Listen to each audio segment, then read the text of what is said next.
we were driving through Froome, so we popped into Froome, and I was just going to do this little cheeky Barnardo's here, and then pop into M&S, but we fell into every single charity shop in Froome. Oopsie.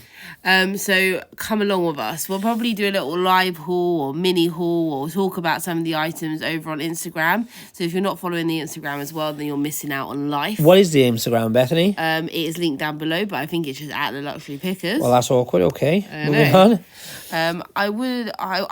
We filmed this like 4 times, and each time I say to Austin, you talk through the men's, and we get to polo You mean shirts. Yeah. Yeah, see, and that happens. So it's become my responsibility to talk about. Bethany is the filler. No, she's not. That sounds mean.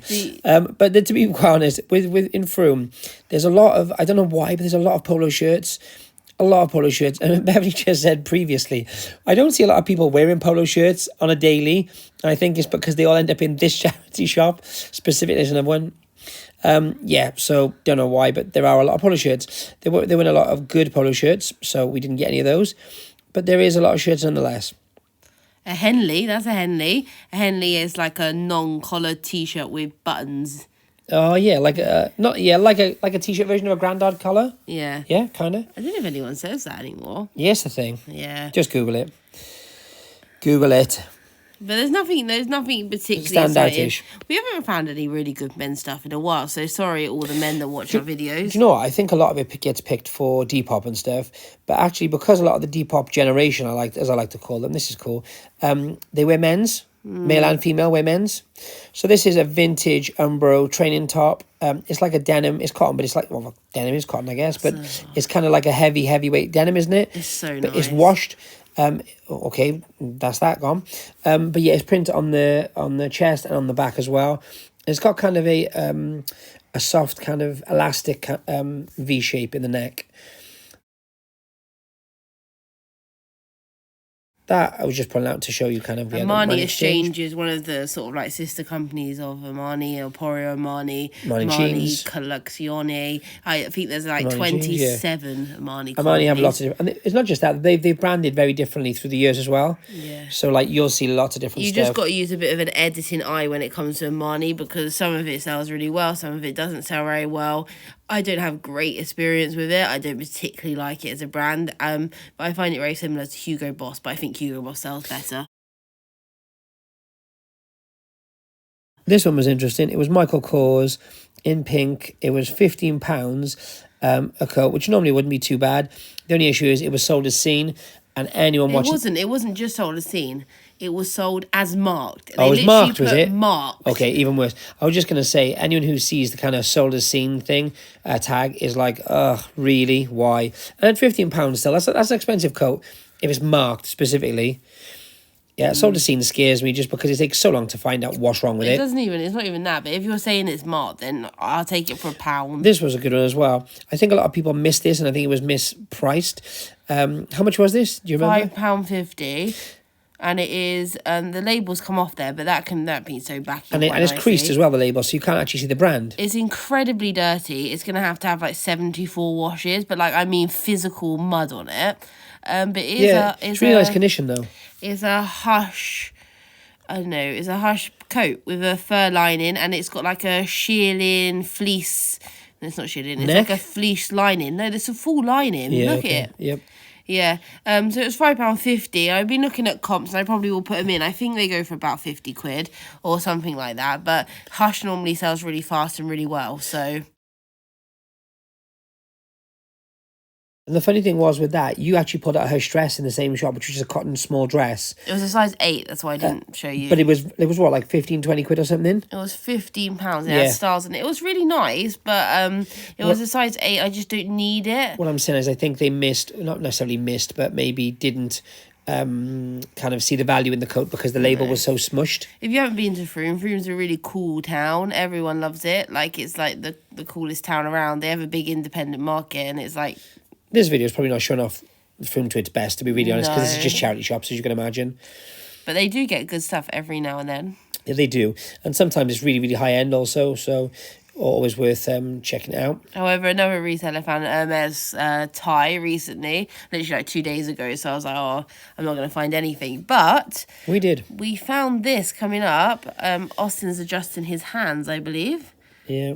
I'm looking first because once again my camera work is still quite shonky to say the least. So what we can see from Austin's finger work is a little cute Gucci zip pull. It's got a leather high neck and it's also got a leather strip around the waist. It's very much a sleeveless racer back halter style pencil dress, if you will. It is an extra small, but in the world of Gucci, that doesn't mean a huge amount. It just means it's probably a size 6 to 8. Yeah.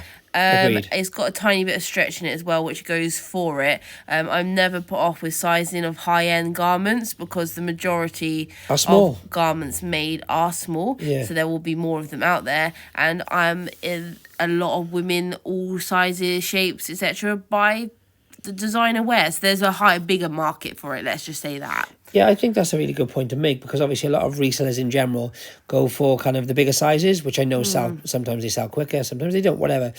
But with luxury, because there are less larger sizes made across the board, you do find less, don't you? Yeah. So this is that label that you just saw. It is a 2000s label. I'm heading mid 2000s. Yeah, 2010, 11, 12, 13, around that era. Yep. All Gucci sells really well, but if you're looking for clothing from poignant designers of the company like Tom Ford, etc., sell particularly well.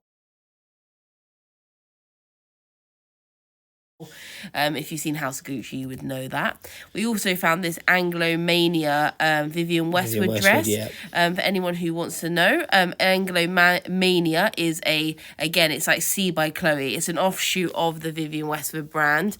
It's sort of their more ready-to-wear line. It isn't shown on one runway or anything like that. It's not as kooky, is it, really? Yeah, either? for any further information, Vivienne Westwood and her partner, they design a season on and a season off. So Vivienne does 1 year, she does next year, etc. They take turns, if you will. So those are the lines you really want to look for, and they are the more abstract designs that command huge amounts of money. I just picked up a football shirt. It's an old Tottenham Hotspur, I believe. I'm not a big football fan.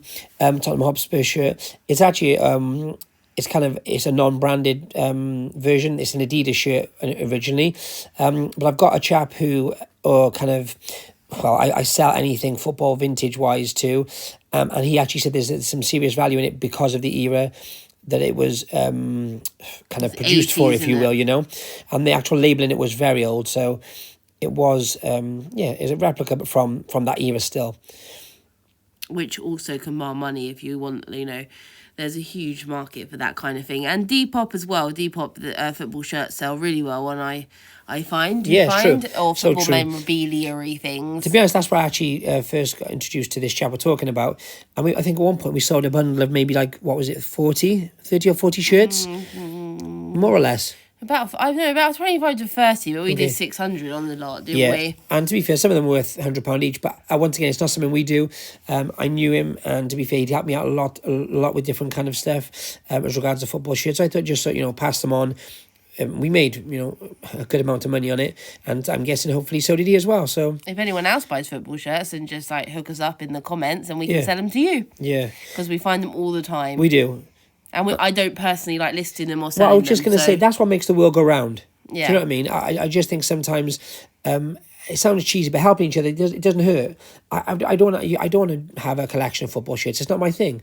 I mean, likewise, if you want to sell your designer to me, go ahead. It's true, isn't it? Especially handbags and shoes. Thank you, bye. But yeah, so we find a mixture of stuff. It's not just luxury on this channel, but the mixture of stuff goes into funding the luxury. So that's where it sort of and once again, I think you've said before, if we miss something and you see something like, oh God, you guys, why did you miss that, or whatever it might be, let us know, because everyone's learning, and I think if you stop learning, No, it's just not the way to be. You need to learn every single day. There's always something that can be, being brought up and kind of let you kind of give you more knowledge, I guess. This is a British Red Heart, which are notoriously rubbish. They're not really. I found some really good things in British Hearts, but they normally charge up. They're expensive, aren't they? I think the problem with British Hearts, I'm going to say it, is the format of how they lay out their stores. It's also very clinical. Not clinical. It's very like they mix in new goods there. You can see new sunglasses. Yeah, they have a lot and stuff, of new. And it's just like, it's a bit like, ugh, gives me the ick. They give me the ick. Yeah, I think as well, if they had a section separately with just new stuff. Yeah. Oh, these are a nice pair of shoes. I found Loke brown suede, Oxford style, $8.99. Still have the original Loke soles. Are you going to do a bend test? No way in the world.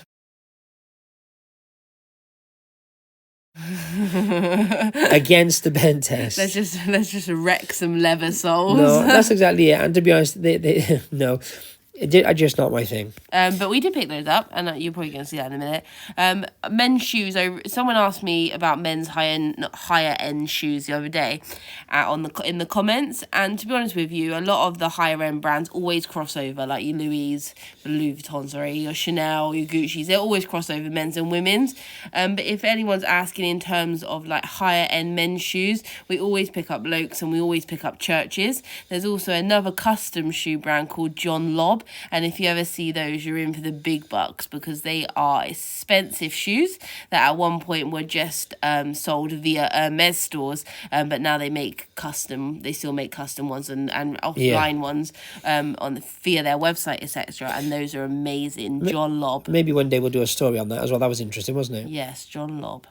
So that's pretty much it for today. Hope you enjoyed. See you later.